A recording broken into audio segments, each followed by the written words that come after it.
कहानी south Korea से शुरू होती है, जहां हम किम नाम के एक आदमी को फोन पर लोन कंपनी की एम्प्लॉय से बात करते हुए देखते हैं। उसे बताया जाता है कि उसका असली लोन $75,000 था, लेकिन लेट पेमेंट्स और इंटरेस्ट की वजह से अब यह बढ़कर $2,10,000 हो चुका है। किम यह बात बहुत शांत होकर सुनता है, लेकिन अंदर ही अंदर उसकी हालत टूट चुकी थी। कॉल खत्म करने के बाद वह हान रिवर के ऊपर बने एक ब्रिज पर जाता है। उसे लगता है कि अब उसकी जिंदगी में बचा ही क्या है। इसी निराशा में वह नदी में कूद जाता है, यह सोचकर कि शायद उसकी सारी प्रॉब्लम्स यहीं खत्म हो जाएंगी। लेकिन कुछ देर बाद जब किम की आंख खुलती है तो वह खुद को जिंदा पाता है। वह एक छोटे से आइलैंड के किनारे पड़ा होता है। आसपास कोई इंसान नहीं था। वह घबराकर इधर उधर देखता है और उसे समझ आ जाता है कि वह हान रिवर के बीच बने एक सुनसान आइलैंड पर आ गिरा है। शुरू में किम को लगता है कि थोड़ी देर में कोई न कोई उसे देख लेगा और मदद के लिए आ जाएगा, इसलिए वह कार्डबोर्ड और न्यूज़पेपर की मदद से अपने लिए एक छोटा सा ब्लैंकेट बनाता है और वहीं सो जाता है। अगले दिन वह पास से गुजरती एक बोट की आवाज से जागता है। किम भागकर मदद मांगने की कोशिश करता है। वह चिल्लाता है, हाथ हिलाता है, लेकिन बोट में मौजूद लोग उसकी बात समझ ही नहीं पाते। एक आदमी उसे देखता जरूर है, मगर उसे लगता है जैसे किम बस यूं ही हाथ हिला रहा है, इसलिए वह भी जवाब में हाथ हिलाकर आगे बढ़ जाता है। किम बहुत निराश हो जाता है। वह और जोर जोर से मदद के लिए पुकारता है, लेकिन तब तक बोट काफी दूर जा चुकी थी। अब उसे खुद ही कोई रास्ता ढूंढना था। वह आइलैंड के चारों तरफ घूम कर देखता है, लेकिन हर तरफ पानी ही पानी था। ब्रिज ऊपर था और वहां तक पहुंचने का कोई रास्ता नहीं था। तभी किम को याद आता है कि उसका फोन अभी भी उसकी पॉकेट में है, मगर फोन की बैटरी लगभग खत्म होने वाली थी। वह तुरंत इमरजेंसी सर्विस को कॉल करता है और बताता है कि वह हान रिवर के एक डिजर्टेड आइलैंड पर फंस गया है। लेकिन ऑपरेटर को उसकी बात इतनी अजीब लगी है कि वह उसे मजाक समझ लेती है। किम उसे समझाने की कोशिश करता है कि वह सच बोल रहा है, लेकिन कॉल कट जाती है। इसके बाद किम अपनी कॉन्टैक्ट लिस्ट देखता है कि अब किससे मदद मांगी जाए। तभी उसे अपनी एक्स गर्लफ्रेंड सुजुंग का नंबर दिखता है। वह उसे कॉल करता है, लेकिन सुजुंग अभी भी ब्रेकअप की वजह से उससे नाराज थी। किम कुछ समझा पाता उससे पहले ही वह कॉल काट देती है। फिर अचानक किम को एक और कॉल आती है। इस बार फोन पर एक सेल्स गर्ल थी जो उसे नया कॉलिंग प्लान बेचने की कोशिश कर रही थी। किम बार बार उसे बताता है कि वह आइलैंड पर फंसा हुआ है और उसे 911 पर कॉल करने को कहता है, लेकिन वह लड़की अपनी बात जारी रखती है। और इसी बीच किम के फोन की बैटरी पूरी तरह खत्म हो जाती है। अब किम के पास सिर्फ एक ही रास्ता बचता है। वह नदी पार करने की कोशिश करता है। वह पानी में उतरता है और धीरे धीरे आगे बढ़ता है, लेकिन जैसे ही वह गहरे हिस्से में पहुंचता है उसकी हालत खराब हो जाती है। दरअसल किम को स्विमिंग आती ही नहीं थी। वह पानी में हाथ पैर मारने लगा है और लगभग डूबने ही वाला होता है, लेकिन किसी तरह वह वापस किनारे पर लौट आता है। अब उसके पास न फोन था न मदद मांगने का कोई तरीका। थकर वह अपने पुराने फैसले की तरफ लौटता है। उसे एक लंबा पेड़ दिखता है। वह अपनी टाई को रोप की तरह बांधता है, एक पत्थर पर खड़ा होता है और टाई अपने गले में डाल लेता है। लेकिन जैसे ही वह अपने पैर के नीचे से पत्थर हटाने वाला होता है, अचानक उसका मन बदल जाता है। वह टाई उतार देता है। उसी समय उसके पेट में भूख की वजह से दर्द उठता है। तभी उसकी नजर अपने सामने लगे लाल फूलों पर पड़ती है। ये साल्विया फ्लावर्स थे। किम ने सालों से उन्हें टेस्ट नहीं किया था। वह एक फूल तोड़कर छकता है। उसका टेस्ट इतना मीठा होता है कि उसकी आंखों में आंसू आ जाते हैं। उसे एहसास होता है कि जिंदगी में अब भी छोटी छोटी चीजें बची हुई हैं। यह महसूस करने के बाद किम खड़ा होता है और सोचता है कि मरना तो बाद में भी हो सकता है। अभी उसे इस आइलैंड पर सरवाइव करना होगा जब तक किसी तरह मदद नहीं आ जाती। इसके बाद वह खुद को संभालता है। वह नदी का पानी पीता है। जंगल में उसे कुछ मशरूम्स मिलते हैं और वह उन्हें खाने लगता है। फिर वह लकड़ियां इकट्ठी करता है और पूरी शाम फायर जलाने की कोशिश में लगा रहता है ताकि रात में ठंड से बच सके। कुछ देर बाद किम अपनी पॉकेट और वॉलेट चेक करता है। उसके पास कई क्रेडिट कार्ड्स थे जिनके बिल्स भरना अभी बाकी थे। वह एक एक करके उन कार्ड्स को देखता है और समझ जाता है कि शहर में ये कार्ड्स उसकी परेशानी की वजह थे, मगर इस आइलैंड पर उनकी कोई कीमत नहीं थी। गुस्से में वह उन कार्ड्स को फेंक देता है। पहली बार उसे महसूस होता है कि जीने के लिए इन चीजों की जरूरत नहीं है। वह बिना बैंक लोन और बिल्स के भी सांस ले सकता है और शायद पहली बार उसे सच में थोड़ी आजादी महसूस होती है। अगले दिन किम आइलैंड पर अपनी नई जिंदगी शुरू करता है। वह हर उस चीज को इकट्ठा करने लगा है जो उसके काम आ सकती थी। उसे एक लिक्विड सोप की बोतल मिलती है। फिर उसे एक अम्यूजमेंट पार्क राइड का कैबिन भी मिलता है जो डक के शेप का था। बहुत मेहनत के बाद किम उस कैबिन को खींचकर ब्रिज के नीचे ले आता है। अब वही उसका छोटा सा घर बन जाता है। वह पेड़ों पौधों और ब्रांचेस की मदद से अपने लिए एक आरामदायक बेड भी बना लेता है। कुछ देर आराम करने के बाद उसे फिर खाने की तलाश करनी पड़ती है। वह कचरे से एक बैग बनाता है और उसकी मदद से रिवर में फिश पकड़ने की कोशिश करता है। जब वह कम गहरे पानी में कुछ ढूंढ रहा होता है तो उसे पानी में कुछ हिलता हुआ दिखता है। किम तुरंत उस पर हमला करता है, लेकिन अगले ही पल पता चलता है कि जिसे वह फिश समझ रहा था वह उसका अपना पैर था। उसके पैर में चोट लग जाती है और वह दर्द से तड़पते हुए पानी से बाहर आता है। इसके बावजूद वह हार नहीं मानता। इस बार वह कचरे से एक नेट बनाता है, लेकिन फिश पकड़ने की उसकी सारी कोशिशें फिर भी नाकाम हो जाती हैं। अब किम सिर्फ मशरूम्स खा खाकर थक चुका था। वह कुछ और खाने के लिए आइलैंड में घूमता है। तभी उसे एक पेड़ पर बर्ड का नेस्ट दिखाई देता है। वह ऊपर चढ़ने की कोशिश करता है, लेकिन उसने शायद पहले कभी ठीक से पेड़ पर चढ़ाई नहीं की थी। काफी मुश्किल से वह थोड़ा ऊपर पहुंचता है, मगर उसकी हालत खराब हो जाती है। तभी नेस्ट वाली बर्ड उस पर बैठ कर देती है और किम किसी तरह नीचे उतरता है। इसके बाद वह नदी के पास जाकर खुद को साफ करता है, लेकिन किस्मत से नहाते समय उसे पानी में एक मछली तैरते हुए दिखती है। इस बार किम उसे पकड़ने में कामयाब हो जाता है। आखिरकार उसे खाने के लिए मशरूम्स के अलावा कुछ और मिल जाता है। बस इसी तरह दिन गुजरने लगे हैं। धीरे धीरे किम फिश पकड़ने के साथ साथ बर्ड्स पकड़ना भी सीख जाता है। खाने के बाद वह खुले मैदान में बैठता है। उसके पास करने के लिए ज्यादा कुछ नहीं था, लेकिन फिर भी उसके चेहरे पर एक हल्की सी मुस्कान रहती थी, क्योंकि उसने कभी सोचा भी नहीं था कि दुनिया से इतना दूर होकर उसे इतनी शांति मिल सकती है। अब कहानी शहर के दूसरे हिस्से में एक लड़की की तरफ बढ़ती है। उसका नाम जुंग योन था। वह एंजाइटी और अकेलेपन से इतनी परेशान थी कि पिछले कई सालों से अपने रूम से बाहर नहीं निकली थी। वह अपने पेरेंट्स से भी ठीक से बात नहीं करती थी। बाहर जाकर गार्बेज फेंकना तो दूर, वह हर चीज प्लास्टिक बैग्स में भरकर अपने रूम में ही जमा करती रहती थी। उसका खाना भी दरवाजे के नीचे से अंदर दिया जाता था। लेकिन इतने बंद कमरे के बावजूद जुंगयोन की अपनी एक फिक्स्ड रूटीन थी। वह सुबह अपने पिता के घर से जाने के बाद उठी थी, फिर कमरे के अंदर ही खुद को रेडी करती, जैसे सच में बाहर किसी काम पर जा रही हो। वह अपने ब्रेकफास्ट की कैलोरीज गिनती थी, पीडोमीटर पर स्टेप्स पूरे करती थी, फिर कंप्यूटर पर अपना काम शुरू कर देती थी। बीच बीच में वह खाना खाती, क्लीनिंग करती, एक्सरसाइज करती और खुद को बिजी रखने की कोशिश करती। जुंगयोन सोशल मीडिया भी बहुत इस्तेमाल करती थी, लेकिन वहाँ वह अपनी असली आइडेंटिटी में नहीं रहती थी। उसने कई फेक प्रोफाइल्स बना रखी थी, जहाँ वह एडिटेड फोटोज और झूठी लाइफस्टाइल के पीछे छुपी रहती थी। उसके लिए असली होना जरूरी नहीं था। लोगों के कमेंट्स और रिप्लाईज ही उसकी बनाई हुई दुनिया को सच बना देते थे। दिन के आखिर में जब उसके पेरेंट्स सो जाते थे, तब जुंगयोन अपना पसंदीदा काम करती थी। वह अपने कैमरा से चांद की फोटोज लेती थी। उसे चांद इसलिए पसंद था क्योंकि वहाँ कोई नहीं था, और जहाँ कोई न हो वहाँ वह खुश थी। जुंगयोन अपने रूम में रहते हुए भी खुद को एक बिजी इंसान की तरह दिखाने की कोशिश करती थी, लेकिन सच यह था कि वह अपने कमरे की 4 दीवारों में कैद थी। साल में सिर्फ 2 बार ऐसा दिन आता था जब शहर में सिविल डिफेंस ड्रिल की वजह से सब कुछ देर के लिए रुक जाता था। उस समय सड़कें खाली हो जाती थी और जुंगयोन को दुनिया चांद जैसी लगती थी। उसे ऐसा लगता था जैसे जिंदगी का बोझ कुछ देर के लिए हल्का हो गया हो। ऐसे ही एक दिन वह अपने बड़े लेंस से शहर को देख रही थी, तभी उसकी नजर हान रिवर के आइलैंड पर पड़ती है। वहाँ उसे किम दिखाई देता है। पहले तो उसे लगता है कि कोई अजीब आदमी आइलैंड पर है, लेकिन फिर वह देखती है कि किम अपनी टाई से खुद को लटकाने की कोशिश कर रहा है। यह देखकर जुंगयोन घबरा जाती है। वह उस आदमी को जानती भी नहीं थी, फिर भी उसके दिल में यही बात आती है कि उसे मरना नहीं चाहिए। कुछ देर बाद जब किम अपना इरादा बदल देता है, तो जुंगयोन को भी राहत महसूस होती है। इसके बाद जुंगयोन उस अजनबी आदमी को दूर से देखने लगी है। धीरे धीरे किम की जिंदगी, उसकी आदतें और उसका आइलैंड पर सरवाइव करना जुंगयोन की रूटीन का हिस्सा बन जाता है। दूसरी तरफ आइलैंड पर किम खुद को अकेलेपन से बचाने के लिए इधर उधर की चीजों से खेलता रहता था। कभी वह चीजों को गोल्फ बॉल की तरह मारता, कभी अपने छोटे से घर को ठीक करता और किसी न किसी तरह खुद को बिजी रखता। एक दिन वह फिर पास से गुजरती बोट देखता है। उसके मन में मदद मांगने का ख्याल आता है, लेकिन अब वह समझ चुका था कि लोग उसकी बात शायद फिर नहीं समझेंगे, इसलिए वह रुक जाता है। तभी जंगल की तरफ जाते हुए उसका पैर किसी चीज पर पड़ता है। वह नीचे देखता है तो उसे इंस्टेंट ब्लैक बीन नूडल्स का एक खाली पैकेट मिलता है। पैकेट तो खाली था, लेकिन उसके अंदर स्पाइस पाउडर अभी भी सील्ड था। बस उसी पैकेट ने किम के अंदर एक नई बेचैनी पैदा कर दी। उसे अपनी नॉर्मल जिंदगी की छोटी छोटी चीजें याद आने लगी हैं, खासकर ब्लैक बीन नूडल्स। वह सोचता है कि पहले कितनी बार उसने नूडल्स खाने से मना कर दिया था, और आज वही नूडल्स उसके लिए सबसे बड़ी ख्वाहिश बन चुके थे। अब किम को नूडल्स खाने की इतनी ज्यादा क्रेविंग होने लगती है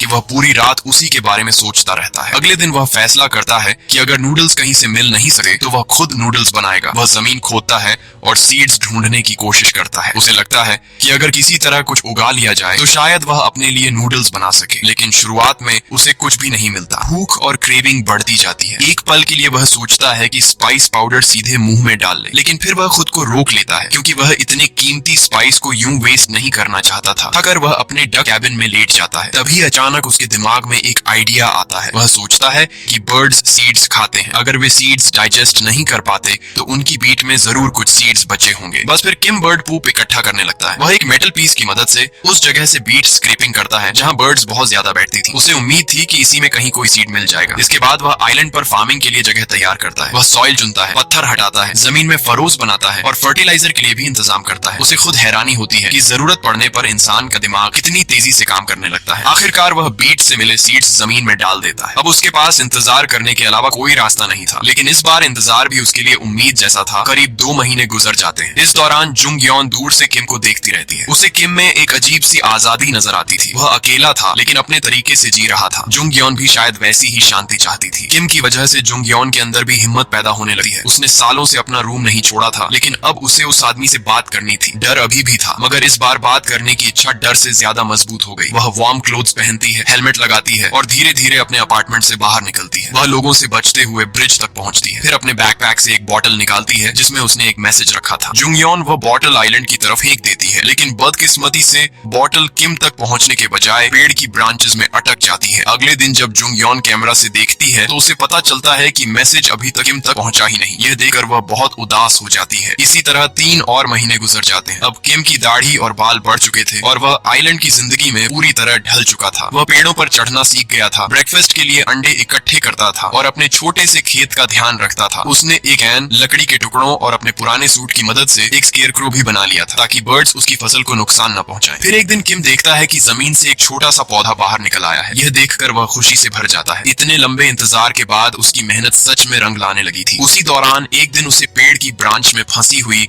ग्लास बॉटल दिखाई देती है। वह उसे निकालता है और अंदर रखा पेपर खोलता है। उसमें सिर्फ एक शब्द लिखा था, हेलो। किम यह देखकर हैरान रह जाता है। वह अपने स्केयरक्रो से बात करने लगता है और कहता है कि यह मैसेज ऐसे ही नहीं आया हो सकता, जरूर कोई है जो उसे देख रहा है। यह कंफर्म करने के लिए किम जमीन के किनारे बड़े बड़े लेटर्स में लिखता है, हाउ आर यू। कुछ समय बाद जब जुंगयोन अपने कैमरा से यह मैसेज देखती है तो वह बहुत खुश हो जाती है। आखिरकार किम ने उसके मैसेज का जवाब दे दिया था। उसी रात वह फिर बाहर जाती है और एक और बॉटल में अपना रिप्लाई भेजती है। अगले दिन किम को बॉटल मिलती है। उसमें लिखा था, fine, thank you and you. ये छोटी सी बात किम के लिए बहुत बड़ी खुशी थी। उसे यह नहीं पता था कि मैसेज भेजने वाला कौन है, लेकिन उसे लगने लगा था कि अब वह बिल्कुल अकेला नहीं है। उसे कहीं न कहीं एक सच्चा दोस्त मिल गया था। उसी दिन उसकी खुशी और बढ़ जाती है क्योंकि उसके खेत में फसल अब और साफ दिखने लगती है। उसे पता चलता है कि वह कॉर्न उगा रहा है। अब उसके लिए यह सिर्फ फूड नहीं था बल्कि नूडल्स बनाने की उम्मीद थी। कुछ ही दिनों में किम के पास इतना कॉर्न हो सकता था कि वह खुद नूडल्स बना सके। आइलैंड पर किम की यह खुशी देखकर जुंगयोन भी खुश हो जाती है। वह सोचती है कि उसे किम को एक स्पेशल गिफ्ट भेजना चाहिए। जुंगयोन एक रेस्टोरेंट में कॉल करती है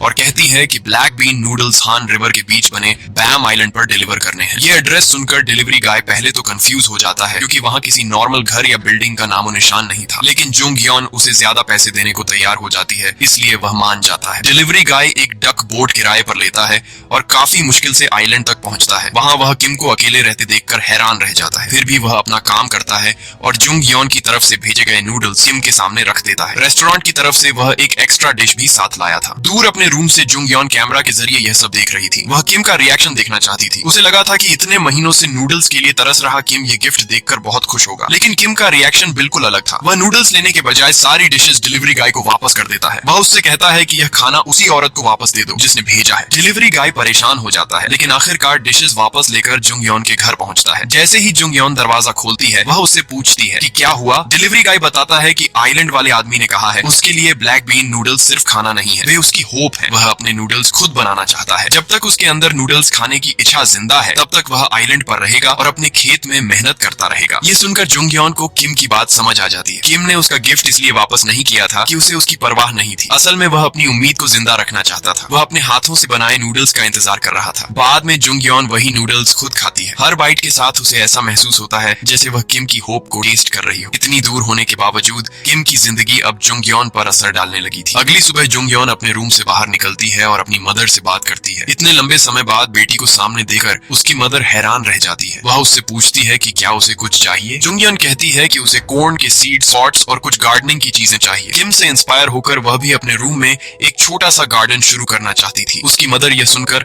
और भी ज्यादा हैरान होती है, लेकिन साथ ही खुश भी होती है क्योंकि बहुत समय बाद जुंगयोन ने उससे कुछ मांगा था। इसके बाद जुंगयोन एक और बॉटल में मैसेज भेजती है। अगले दिन किम को वह बॉटल मिलती है। अंदर सिर्फ एक शब्द लिखा था, सॉरी। किम को भी उसके नूडल्स वापस भेजने पर थोड़ा बुरा लग रहा था, इसलिए वह अपने तरीके से जुंगयोन का मूड ठीक करने की कोशिश करता है। वह रेत पर समुद्र जैसा शेप बनाता है और जमीन पर ऐसे तैरने लगा है जैसे कोई बड़ा शार्क उसके पीछे पड़ा हो। किम को पता नहीं था कि जुंगयोन ये सब अपने कैमरा से देख रही है, लेकिन उसका यह अजीब सा जोक देखकर जुंगयोन बहुत हंसती है। वह इन मोमेंट्स को अपने कैमरा में रिकॉर्ड कर लेती है। कुछ और महीने गुजर जाते हैं। किम की मेहनत अब सच में रंग लाने लगती है। कॉर्न के साथ साथ वह अपने छोटे से खेत में क्यूकम्बर, चिली, बीन्स और दूसरी वेजिटेबल्स भी उगाने लगता है। बर्ड नेस्ट में उसे जो भी सीड मिलता वह उसे जमीन में डाल देता। आखिरकार वह दिन आता है जिसका किम इतने महीनों से इंतजार कर रहा था। वह कॉर्न को इकट्ठा करता है, उसे पीसकर फ्लावर बनाता है और फिर मेटल डिस्क की मदद से उसे पतली स्ट्रिप्स में काटा है। धीरे धीरे उसके अपने हाथों से बनाए नूडल्स तैयार होने लगते हैं। किम उन्हें पानी के बर्तन में डालता है और आग पर पकने के लिए रख देता है। फिर वह उसमें एग्स और अपनी उगाई हुई वेजिटेबल्स डालता है। आखिर में वह वही स्पाइस पाउडर डालता है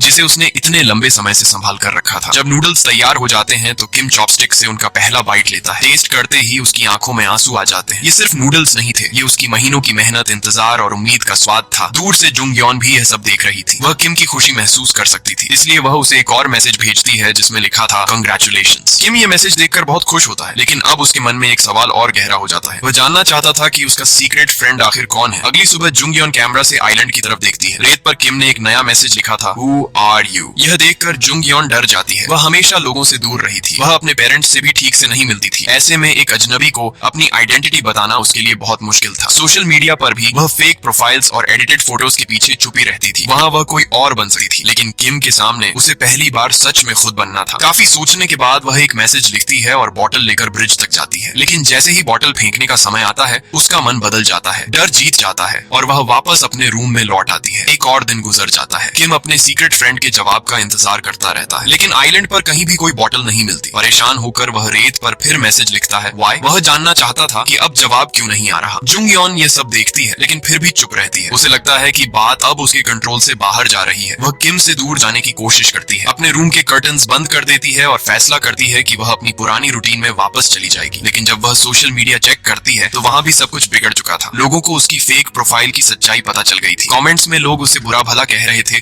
और उसका मजाक उड़ा रहे थे। ये सब देखकर जुंग यॉन और टूट जाती है। वह फिर से अपने रूम में पूरी तरह बंद हो जाती है। उसने किम को भी छोड़ दिया और अपने छोटे कॉर्न गार्डन को भी। कुछ दिन इसी तरह गुजरते हैं। फिर शहर में तेज स्टॉर्म आता है। आइलैंड पर किम अपने छोटे से घर और खेत को बचाने की पूरी कोशिश करता है, लेकिन बारिश और हवा इतनी तेज थी कि उसका पूरा कैंप टूटने लगा है। उसका डक कैबिन जो इतने दिनों से उसका सहारा था, पानी में बहने लगा है। किम उसे रोकने की बहुत कोशिश करता है, लेकिन वह कुछ नहीं कर पाता। आखिरकार नदी उस कैबिन को अपने साथ बहा ले जाती है। स्टॉर्म शांत होने के बाद आइलैंड पहले जैसा नहीं रहता। किम का घर टूट चुका था, उसका सामान बिखर गया था और सबसे बड़ी बात, उसका सीक्रेट फ्रेंड भी अब जवाब नहीं दे रहा था। किम पहले से ज्यादा अकेला महसूस करने लगा है। गुस्से और फ्रस्ट्रेशन में वह रेत पर मैसेज लिखता है। इस बार उसके शब्दों में दर्द और शिकायत थी। उसे लग रहा था जैसे उसके दोस्त ने उसे बीच रास्ते में छोड़ दिया हो। दूर अपने रूम से जुंग यॉन ये सब देख रही थी। उसे बहुत बुरा महसूस होता है। वह समझ जाती है कि किम सच में टूट रहा है। तभी वह देखती है कि कुछ लोग आइलैंड की तरफ आ रहे हैं। दो गवर्नमेंट वर्कर्स किम के सामने आकर खड़े हो जाते हैं। वे उसे वहाँ अकेला देखकर हैरान हो जाते हैं और उसे होमलेस आदमी समझ लेते हैं। वे उससे कहते हैं कि वह यहाँ नहीं रह सकता। किम साफ मना कर देता है। वह आइलैंड छोड़ना नहीं चाहता था। वह भागने की कोशिश करता है, लेकिन और गार्ड्स भी आगे खड़े होते हैं। कुछ ही पलों में वे सब किम को घेर लेते हैं। किम पूरी ताकत से मजामत करता है। वह चिल्लाकर कहता है कि यह उसकी जमीन है, उसका घर है, लेकिन गवर्नमेंट वर्कर्स उसे पकड़ लेते हैं। उनका लीडर उसे बताता है कि यह आइलैंड कंजर्वेशन एरिया है। यहाँ आम लोगों का आना मना है। ये गवर्नमेंट लैंड है, इसलिए किम यहाँ रहने का कोई दावा नहीं कर सकता। लेकिन किम उनसे बार बार कहता है कि उसे यहीं रहने दो। वह कोई बुरा काम नहीं करेगा, उसे बस वहीं रहना है। वह अपने दोस्त की रिप्लाईज लेना चाहता है, क्योंकि किम को डर था कि अगर वह इस आइलैंड से चला गया तो वह अपने उस दोस्त को कभी नहीं जान पाएगा जिसने इतने समय तक उससे बात की थी, जिसने उसके अकेलेपन में उसका साथ दिया था। लेकिन गवर्नमेंट वर्कर्स उसकी कोई बात नहीं सुनते। वे उसे उठाते हैं, स्केयरक्रो पर पड़ा उसका पुराना सूट वापस देते हैं और फिर उसे बोट में बैठाकर आइलैंड से दूर ले जाते हैं। अपने रूम से यह सब देखकर जुंग यॉन बेचैन हो जाती है। वह समझ जाती है कि किम को जबरदस्ती उसकी छोटी सी दुनिया से बाहर निकाला जा रहा है। वह उसकी मदद करना चाहती थी, लेकिन समझ नहीं पा रही थी कि करे क्या। काफी सोचने के बाद जुंग यॉन फैसला करती है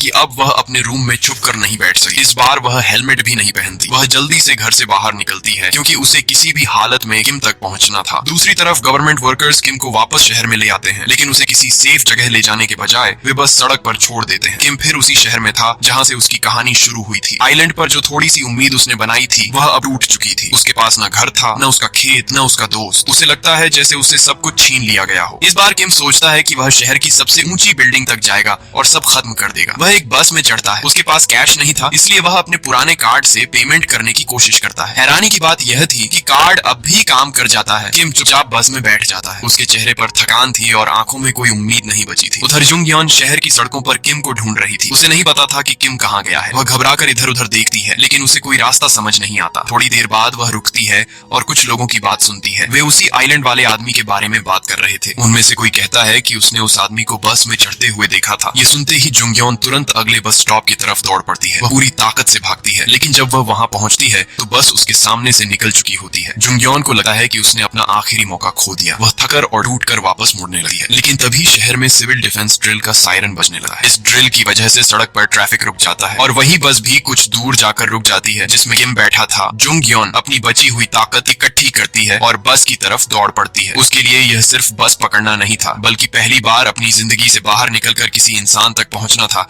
आखिरकार वह बस तक पहुंच जाती है। वह अंदर चढ़ती है और धीरे धीरे किम के पास आकर खड़ी हो जाती है। किम उस अनजान लड़की को देखकर हैरान रह जाता है। उसे समझ नहीं आता कि वह कौन है और उसके पास क्यों आई है, लेकिन जुंगयोन शांत होकर कहती है कि वह उसके सवाल का जवाब देने आई है। फिर वह पहली बार अपनी आइडेंटिटी छुपाए बिना कहती है कि मेरा नाम जुंगयोन है। किम को तुरंत समझ आ जाता है कि यह वही लड़की है जो उसे मैसेजेस भेजती थी, वही लड़की जिसने उसके अकेलेपन में उसे हेलो कहा था। ये समझते ही उसके चेहरे पर हल्की सी मुस्कान आ जाती है। इतने लंबे समय बाद आखिरकार दोनों की मुलाकात हो जाती है और इसी हैप्पी एंडिंग के साथ ये कहानी यहीं खत्म हो जाती है। दोस्तों, अगर वीडियो पसंद आई हो तो लाइक करें और ऐसी मूवी एक्सप्लेनेशंस के लिए चैनल को सब्सक्राइब जरूर करें।